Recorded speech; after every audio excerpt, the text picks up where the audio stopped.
말씀 보겠습니다. 잠언 26장 21절 말씀입니다. 같이 읽겠습니다. 숯불 위에 숯을 더하는 것과 타는 불에 나무를 더하는 것 같이 다툼을 좋아하는 자는 시비를 일으키느니라. 아멘. 잠언 26장 21절 숯불 위에 숯을 더하지 마라 라는 제목으로 말씀 보도록 하겠습니다. 신자는 언제나 화평을 이루기 위해 힘쓰는 자입니다. 왜요? 그리스도가 화평의 왕으로 이 땅에 오셨다는 것을 잘 알기 때문입니다. 오늘 본문을 통해서 이에 대해 함께 살펴보도록 하겠습니다. 오늘 잠언 기자는 숯불 위에 숯을 더하는 것과 타는 불에 나무를 더하는 것 같이 다툼을 좋아하는 자는 시비를 일으킨다고 말합니다.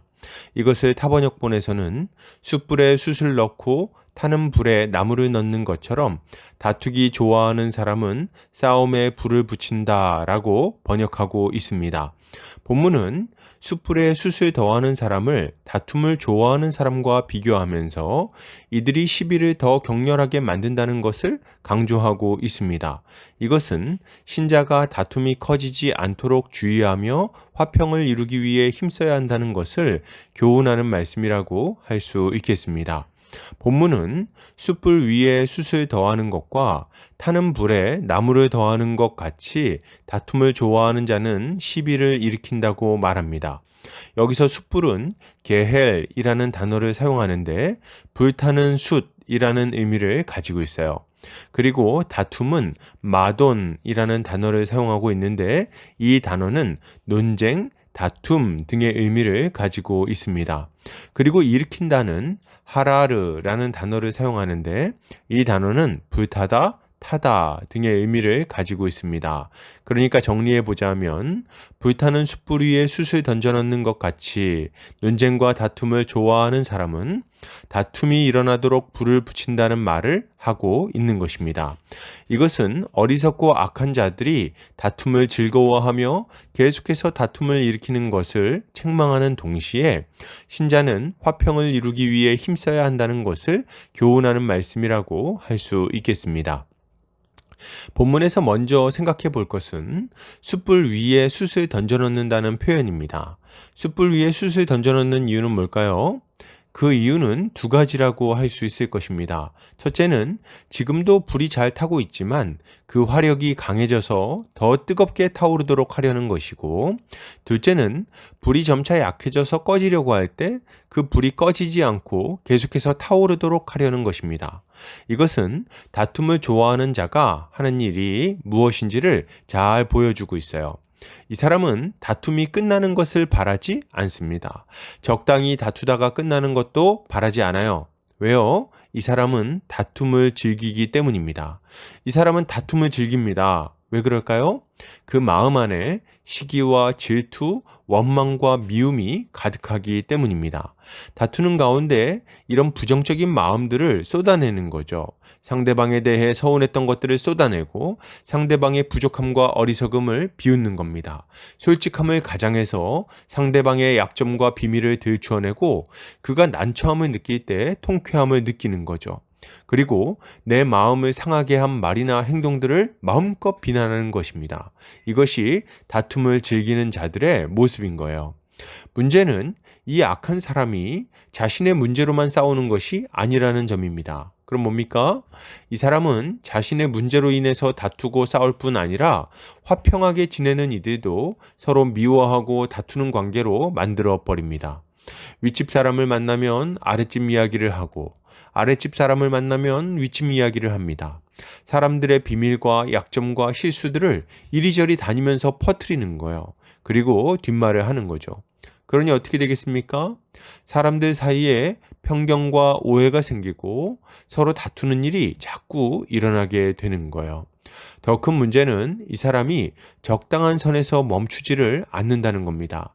마치 꺼져가는 불에 숯을 던져 넣듯이 오해가 풀려서 화해하려고 하는 사람들에게 자꾸 이 오해할 만한 이야기들을 퍼뜨리는 거예요. 서로에 대한 감정이 사그라들고 서로 용서하려고 할 때에는 이전에 안 좋았던 일들을 자꾸 말하면서 서로의 마음이 또 상하게 만듭니다. 그래서 해결될 것 같은 문제들도 다시 심각한 문제가 되도록 만들어 버리죠. 그러니 이런 자들이 있는 곳에는 화평이 있을 수가 없는 것입니다. 그러나 이것은 얼마나 악하고 어리석은 모습입니까? 주님은 팔복을 설명하시면서 화평하게 하는 자는 복이 있나니 그들이 하나님의 아들이라 일컬음을 받을 것이미요 라고 말씀하셨습니다. 하나님은 화평하게 하는 것을 기뻐하신다는 것을 분명히 알려주신 거예요. 하나님은 처음부터 자신의 백성들을 한 몸으로 창조하셨습니다. 아담과 하와는 서로를 내 뼈 중에 뼈요, 살 중에 살로 여겼어요. 그러나 이런 관계는 죄로 말미암아 깨지게 되었습니다. 서로 미워하고 원망하고 다투는 관계가 되어버린 거죠. 그러나 우리 주님은 이렇게 깨어진 관계를 다시 회복시키셨습니다. 사람과 사람 사이에 막힌 담을 자기 육체로 허물어 버리신 거예요. 미움과 다툼의 벽은 그리스도 안에서 완전히 무너졌습니다. 그리고 우리를 자신 안에서 한 몸 한 가족으로 만들어서 화평하게 살아갈 수 있게 하신 거죠. 그러므로 여러분, 이것을 생각할 때 신자가 가져야 할 마땅한 모습은 무엇일까요?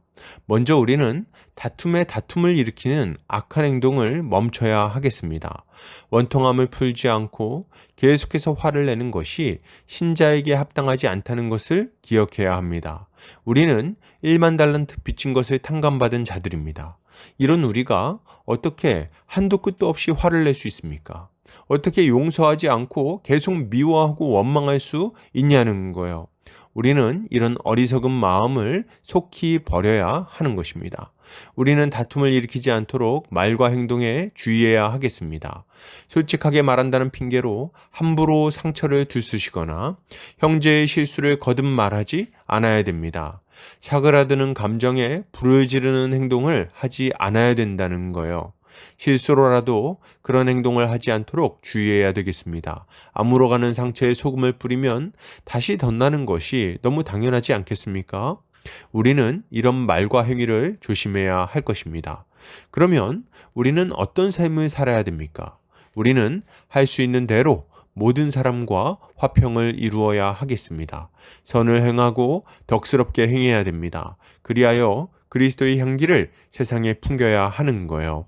무엇보다도 우리는 형제 자매들과 화목하기를 힘써야 됩니다. 서로를 누구보다 귀히 여기며 아껴야 돼요. 서운하고 섭섭한 일이 생기면 속히 풀어야 됩니다. 오해가 생기고 미움이 자라지 않도록 주의합시다. 형제와의 관계를 귀한 물건 다루듯이 잘 가꿉시다. 이렇게 할 때 교회는 하나님의 뜻을 이루고 드러내는 복된 공동체로 세워질 수 있을 것입니다. 결론을 드립니다. 여러분, 다툼을 즐기지 않아야겠어요. 다툼은 주님의 뜻이 아닙니다. 화평을 이루고 화목하기를 힘써서 그리스도의 뜻을 이루어 갑시다. 이것이 주님의 은혜에 합당한 삶입니다. 오늘도 주님의 지혜로 승리하는 성도님들 되시기를 주의 이름으로 축복합니다.